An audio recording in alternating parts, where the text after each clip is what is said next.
एक प्लॅन समोर आलेला आहे लाडकी बहीण योजनेचा, तो म्हणजे 4,500 रुपयेचा. 4,500 रुपये तुम्हाला आता सुरू होणार आहेत. ते कसे तुम्हाला सांगतो. पहिले तर 1,500 रुपये येतील, त्यानंतर 3,000 रुपये येणार आहेत.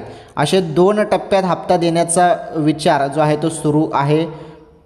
तर महत्त्वाचं म्हणजे याबद्दल वरून आदेश आलेले आहेत आणि सूत्रांनी ही माहिती दिलेली आहे. मी काही हे घरून तुम्हाला माहिती सांगत नाही, वरून जी माहिती येते तीच माहिती मी तुम्हाला सांगत असतो.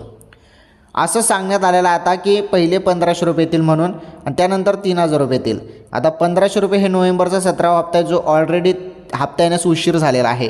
GR येऊन 15 दिवस झाले हो याचे, तरी अजून हप्ता टाकला नाही. ठीक आहे, डिसेंबरच्या एंडिंगपर्यंत हप्ते येईल. आता डिसेंबरचे एंडिंगच चालू असेल, तर आता डिसेंबरच्या एंडिंगपर्यंत हप्ता येऊन जाईल किंवा जानेवारीच्या सुरुवातीमध्ये तुम्हाला हप्ता टाकला जाईल. ठीक आहे, हे जे 3,000 रुपये ते पण लगेच तुम्हाला भेटणार आहे. 14 जानेवारीपर्यंत अपेक्षित आहे 3,000 रुपये आणि ते डिसेंबर आणि जानेवारीचे 2 हप्त्याचे मिळून असणार आहेत.